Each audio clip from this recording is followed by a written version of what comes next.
What's happening, everybody? Steve here, Raiken Profit over at RaikenProfit.com. Back to you with another video with my main man, Justin. How's it going? Is the YouTube channel up yet, brother? Not yet. It's only been 12 hours.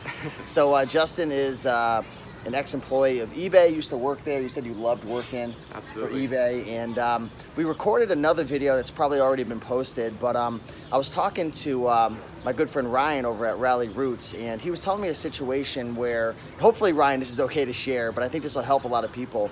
He was telling me about a time where he was at a flea market or somewhere, and there were a bunch of vendors there, I guess, for the brand Monster, like the energy drink. And he had purchased this jacket from a vendor, and he knew it was real because it was from the vendor and he was selling it. So there's always a slight chance, but he was very confident it was a real item. And I don't know how long ago this was, but he ended up selling it, and the person said it was counterfeit. And I think Ryan got suspended or he got in trouble. And I want to ask you, because you actually used to work in the department that handled a lot of restrictions and suspensions, right? Absolutely, absolutely. So what can somebody do if they're in a situation where their account's suspended because the buyer is claiming that it's fake, but they know it's 100% real, but they can't prove it? So we were talking about this before. Do you mind sharing?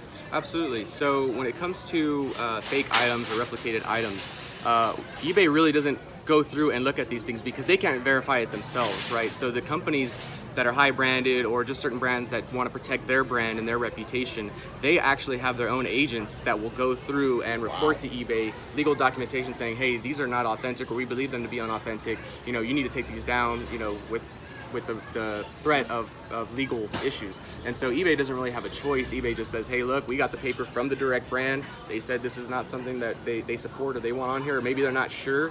And a lot of times, you know, if a company's not sure, they'd rather, you know, not take the chance of having something fake go out to a buyer. So they'll go ahead and restrict that. And you know, even if you had, you know, supporting documentation that said this is an authentic item, unless that was listed in there previously, you'd have to actually go to the company that the item was taken down for and get a letter from them telling you why they reported it, because eBay just responds to them. You know, they do deal directly with the company. They don't deal with the buyers and sellers. Yeah, and the reason why these brands like Coach or Gucci or even Monster in this case, they're hiring agents to look out on these third-party platforms such as eBay is because they're trying to protect their brand as well.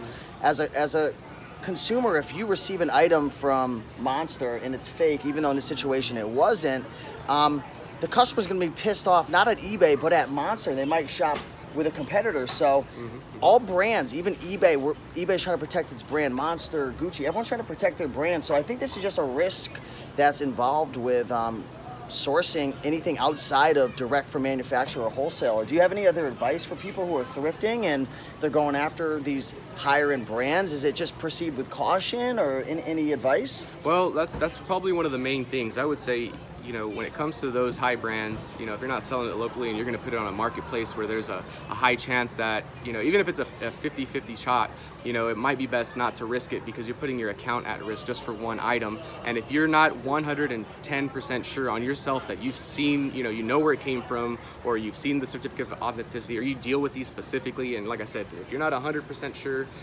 you know, for the sake of your account, I just wouldn't risk it, you know, on something like that. Do they usually, will eBay usually in these situations where a brand reaches out like Monster, or more commonly would probably be like something like Coach or Gucci, these higher end brands, does eBay typically give a warning first, or they suspend or kick off, or how does that usually work from your experience? Yeah, typically it's going to be a warning. Now, mind you, it won't be, if you've had a warning for a similar issue, not you know, it's not dependent on the brand. So for instance, if you got a warning for Coach and then got a warning for Louis Vuitton, it wouldn't work that way. You'd probably get the immediate suspension or restriction because you had already gotten a warning and we had already had a conversation about it, like I was talking about in the last video.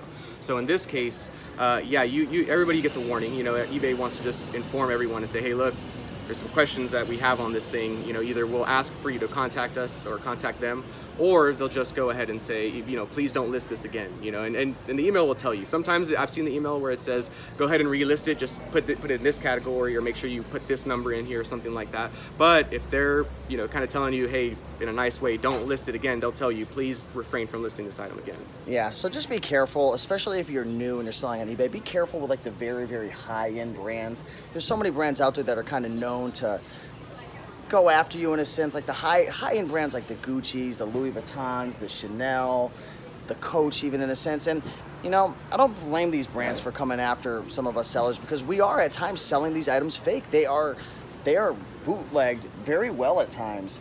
And I'd highly recommend, if you're going to sell anything, spend the time to go through the eBay forums in terms of how to authenticate items. There's actually a lot of great pages out there that share like how to authenticate a Coach purse, or how to authenticate whatever, a specific brand. So go out there, definitely do your research. But hey, appreciate you, brother. Absolutely. Thank you for coming on. And if you guys have any more questions, definitely drop a comment below, and like this video if you enjoyed it. All right, guys. All right, Peace. take it easy.